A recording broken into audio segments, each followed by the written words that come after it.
All right, greetings everybody, and welcome to week number 3. That is right, week number 3 of your 9489 class, which is your cultural heritage class. As always, I'm your professor, Dr. Jace K. Alston.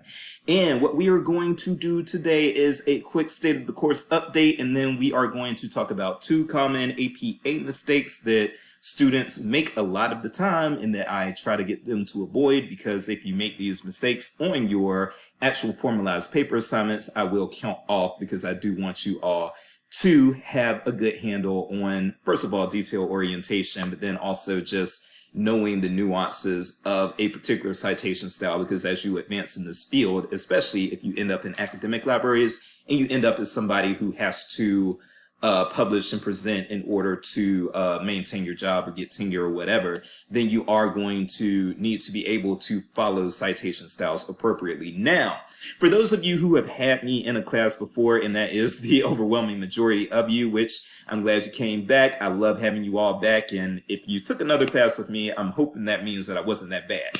But yes, for those of you who have had me before and you are familiar with the APA citation stuff that I talk about in every class that I teach, you don't really have to subject yourself to it again unless you just think you need a refresher. But if you don't think you need a refresher, then after the state of the course update, there's probably really no reason for you to keep watching. So, and don't forget, you can speed these up. But first, let's get into that state of the course update, and then we are going to go into those APA issues. And this video should probably be about 20 minutes, not sped up. So if you speed it up, it will be even shorter than that. Let's jump into that state of the course update and pause. All right, so first of all, when we talk about the state of the course update and what's coming up on the horizon, you do have your, you've got discussion board prompts every week in this class, but we do have a written assignment coming up. Well, it's going to be due coming up, and some of you have already contacted me about this assignment, so that means that you all are paying attention and thinking ahead, and that is good. This assignment is going to be due a week from Sunday. This coming Sunday is February the 4th, and on February the 11th, which is Super Bowl Sunday. So for those of you who are planning to watch the Super Bowl, please know I am not going to grant an extension for you if you want to watch the Super Bowl. So yeah, if you want to devote February the 11th specifically to the Super Bowl, then I recommend that you get your assignment your assignment done on February the 10th, okay? Because the Super Bowl, and I will be watching the Super Bowl. In fact, I will probably be out of town watching the Super Bowl. And I know since we're in Missouri, a lot of you are probably Chiefs fans, if you are Missouri based. But even still, yes, do the assignment ahead of time. I am going to want to start reviewing these assignments and seeing, you know, at the very least what's going on with the direction that you all were going in with the assignment. I'm probably going to want to start looking at that on the 12th. So no extensions. I do want to get that out of the way. No extensions on February the 11th just for watching the Super Bowl, even if you are going to a Super Bowl party or something like that, or if you're going to Vegas to see it in person. I respect that, but yes, if you are planning a trip to Vegas, go ahead and get this assignment in on February 10th, as opposed to asking me for an extension. Now, granted, if you are looking for extensions for other things, then yes, that's still on the table. For instance, if you get sick on February 10th or get sick on February the 11th or something like that, in that case, yes, you can still get an extension, but you can't get an extension just for, hey, I want to take the day off and watch the Super Bowl. Just turn it in early. All right. But yes, this assignment is going to be 4 to 6 written pages. And yes, your reference page can count as your 4th to 6th page, and you do not need a cover page. And basically, you are going to just visit a cultural heritage site, and you are going to follow this prompt, answer these questions, but don't do it in Q&A, not Q&A style. I do want an essay style assignment. Q&A to me is very lazy. When I am trying to get something done in a hurry to get it published, that's when I do Q&A style. But really, I want to see coherent writing. I want to see coherent thoughts. So no, don't do Q&A style, but you still do need to answer all of these questions, okay? And then there is a sample paper. So this is a paper that got a good grade in a previous course, actually the previous iteration of the course, actually my first time teaching the course. I don't like giving sample papers because, quite frankly, I think that samples actually cause people to be less creative and to think less because they've got a sample ahead of them and they're like, oh, okay, well, here's a formula and I'm just going to follow it. But for the cultural heritage class, because I designed this class from scratch and there was nobody that I consulted with to design this class, this was a one-man show. Because of that, yes, I do include these sample papers for some of the assignments just so that you can get a sense of what I'm talking about if the prompt is a little too confusing, okay? But people see whether or not people have seen the sample papers or not, for the most part, people have done a terrific job. So make sure you are working on this already, and make sure you're at least thinking about this already, I should say. Thinking about where you're going to visit. If you're not sure if where you're going to visit does count as a cultural heritage site, then contact me and let me know, and ask me the question of where you if where you're trying to go is a cultural heritage site, and I will either say yes or no, and we can keep working at it until we find something that does fit the bill. But I will also say that several of you again have already contacted me, and the choices that you all have come up with have all qualified so far. Okay, so keep that in mind. And then the other thing that there are two other things that I want to say as far as state of the course updates. I do want to say the quality so far of the discussions has been phenomenal. Keep it up, keep it up, keep it up. As long as y'all keep up this level of interaction with one another, I want you all to have fun with one another. I want this to be an opportunity for you all to learn from one another, to kind of grow with one another and that sort of thing. And so far in these first 2 weeks, I have seen that. I'm very, very pleased with the discussion board activities so far, and I want you all to keep that up. So that's the second piece that I wanted to bring up. And then the third piece, hold on. The third thing that I need to mention is that I'm going to actually, so far nobody has proposed a heritage project. And so I am going to, because not everybody watches the videos, I get that. And I designed the course so that not everybody would have to watch them. It's completely optional unless I say otherwise. But having said that, I do want some of you to consider doing heritage projects. And so what I'm probably going to do is I'm mentioning it again, and I did mention it in the first check-in video, but then what I'm going to do is when I have some time, right now my daughter is sick and that's put me a little bit behind the curve, and toddlers get sick all the time. But what I'm going to do is put an announcement in the course about the potential of doing a heritage project instead of doing your final paper, and whoever elects to go that way, we can work out a heritage project for you. People in the past, students in the past have already been working on heritage projects, and they're like, okay, can I just continue working on this and have that count as my final project? And I'm like, yes, and we go from there and everybody's happy. But the reason I like heritage projects as opposed to a paper is because, yeah, writing a paper helps you, and writing a paper, it helps you grow, and then it helps me assess how well you've done with the material and how you've grown with the material. But as far as heritage projects, I like those because those actually help people outside of the course.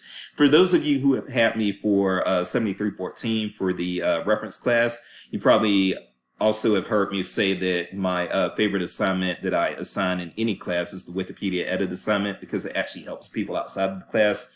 The heritage project would also help people outside of this class, okay? And so if you are wanting to do that, I do love when my students take the opportunity to help people outside of the course, and that allows the reach of the course to kind of reach beyond the classroom.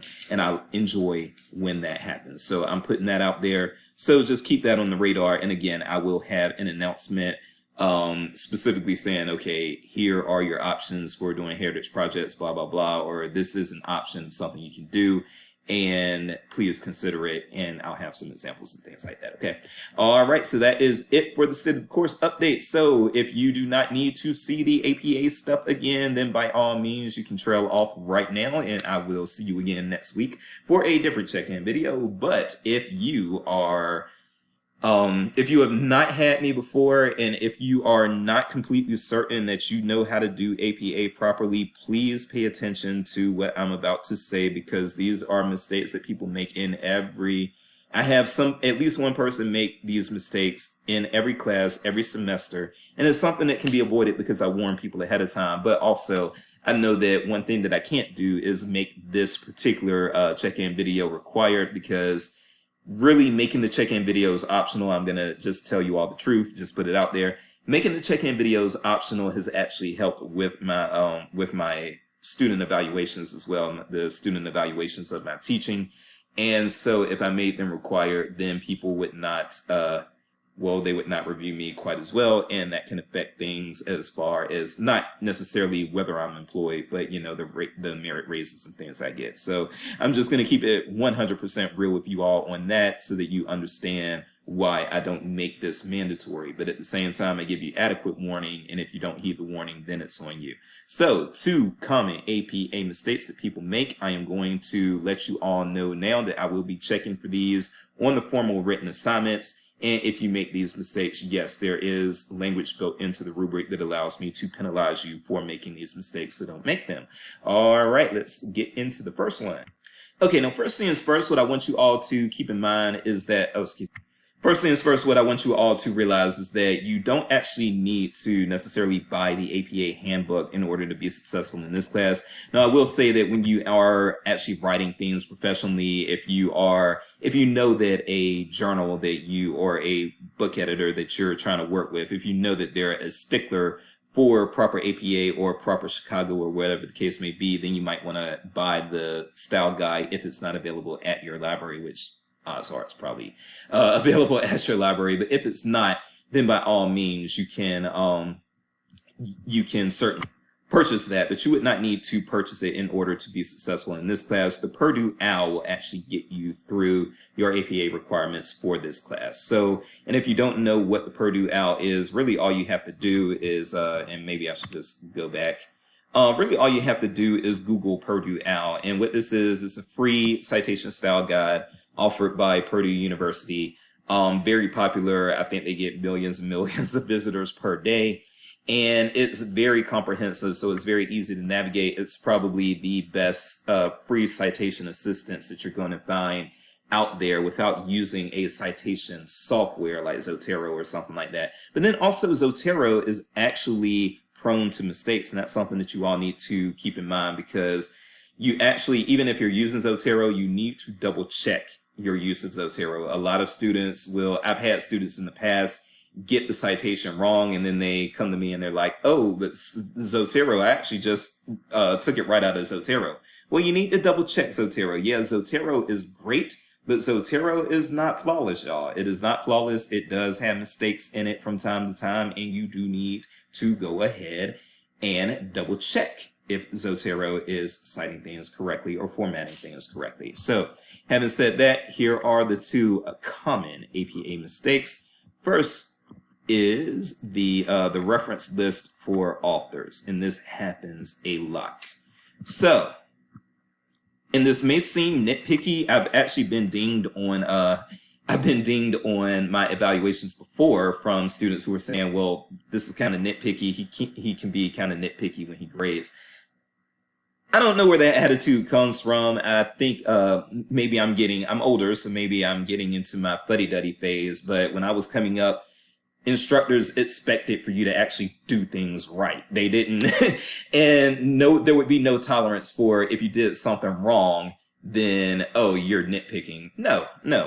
Do it right. Do it right. I'm trying to prepare you to be actual professionals. So yes, I'm going to nitpick if you want to call it nitpicking, I am going to nitpick if that means that that's what it takes for you to actually do something right. You need to do the citation style right.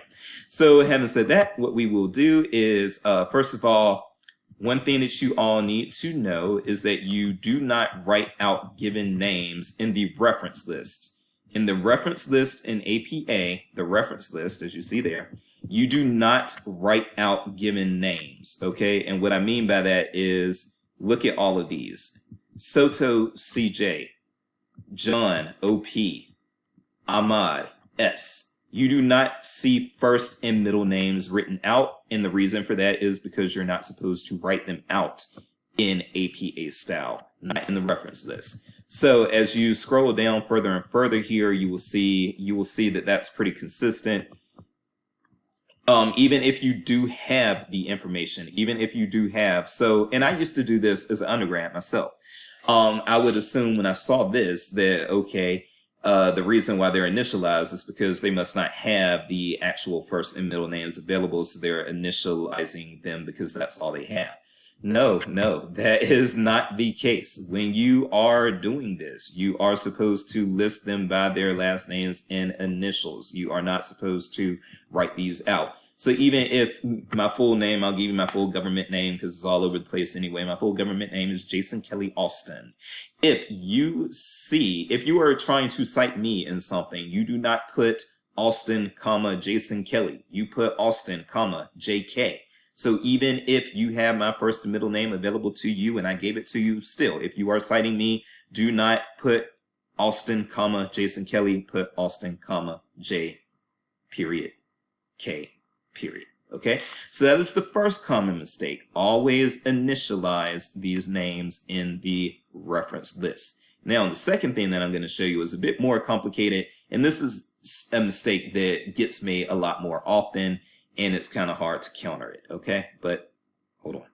Okay, so we are going to run slightly over the 20 minutes, but it's not going to be too bad. And again, I hope you sped this up. So the other thing that I need to bring to your attention is the casing as far as capitalization within your APA citations for the titles of books and for the titles of articles within periodicals. And we're actually going to start with the capitalization for articles and periodicals. Periodicals, for those of you who don't know, would be your things that come out periodically, like newspapers, magazines, journals, things that typically have a volume and issue number. So with that said, they don't have to have volume and issue numbers, but that's the typical standard.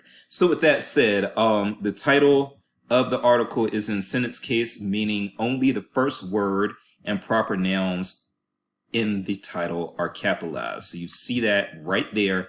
And this is something that people get wrong all the time, and they assume they know. This is the one where people really, really do not get it right until I start counting off, unless they've had me in a class before. So I do want you all to avoid this, and so I do want you all to be aware that basically, yes, when you are writing an article title, or when you're formatting an article title in APA citation for a article title in a newspaper, a magazine, or a journal, typically, the only words that you capitalize are the first word of the title, the first word of the subtitle, and any proper nouns. Okay, I'll repeat that. The first word of the title, the first word of the subtitle, and any proper nouns. And let's go through some examples here.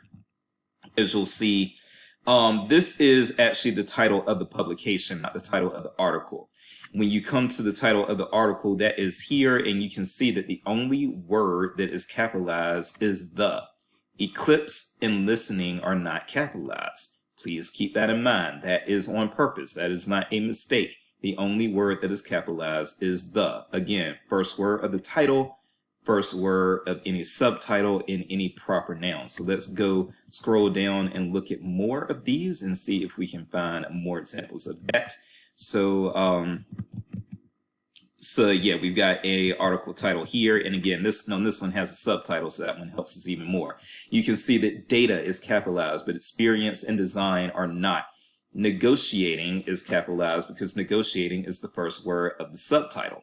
Community-oriented digital research and service learning are not capitalized. And again, this is just for the article title. As far as the publication title, you would follow the normal rules. So you can see the publication title here. Purdue Journal, Service Learning, International Engagement are all capitalized because this is the publication title and not the article title. So again, this funky capitalization scheme only affects the article title, not the publication title. Okay, and let's scroll down and look at, see if there are any further examples. Well, these examples really aren't giving you much of anything differently. So better late than never calls me to strengthen state emergency policies. You see that there are no proper nouns in that title. So the only thing that is capitalized is calls. Let me see if I can, yeah, there's nothing there. But a similar thing is going to go on with books, okay? And so we can come over here and we've got our book sources. And as you can see, they do the same thing here. In fact, you see it pretty plainly in the format here. They say for the format title of work, you can see that titled is the only word capitalized, and then you have this colon and the subtitle. Capital letter also for subtitle, you can see that the C is the only thing capitalized, not the L, not the A, not the S, and not the W. So if we have books, now this is a good example because it does get a little tricky here. This is the title of a book, Alexander the Great, A Life and Legend. You can see that the only word in the subtitle that is capitalized is A. Life and Legend is all lowercase. However, you do see that great is capitalized here. This is because, and this is where it gets a little confusing, but if you think about it, you can work through it. Alexander the Great is actually a proper noun, okay? Alexander the Great is a proper noun. So when you talk about Alexander the Great, this is a specific historical figure, and so because this is a proper noun, you do capitalize great. However, you can see that the is not capitalized. Even in a proper noun, articles like the and those sorts of words are still lowercase, okay? Even in a proper noun. So Alexander the Great, the is still lowercase, but the A is capitalized for Alexander and the G is capitalized for great. If we scroll down even further, you will see another example here, and this example should also be helpful. The title of this book is A New Companion to Mallory. And as you can see, new and companion are lowercase, but Mallory is capitalized, okay? And if you scroll down, you'll see several other little examples of that. Here's a book title right here, Writing Your Journal Article in 12 Weeks, A Guide to Academic Publishing Success. As you can see, W is capitalized, A is capitalized for A, W for writing, but everything else is lowercase. And that's how books work. Now, I am going to actually spare you all. I'm going to give you all a little mercy. I do want you all to follow this with internet sources as well. But with internet sources, it gets a little bit more hazy. Now, you can go through this in the interest of time. I am not going to go through this, but you can go through this and try to get a handle on how to actually do this with your internet sources and other electronic sources, but it's not as clear cut. It's a lot more confusing than when you get into the article titles and the book titles. So I am actually going to show more grace with those particular things, okay?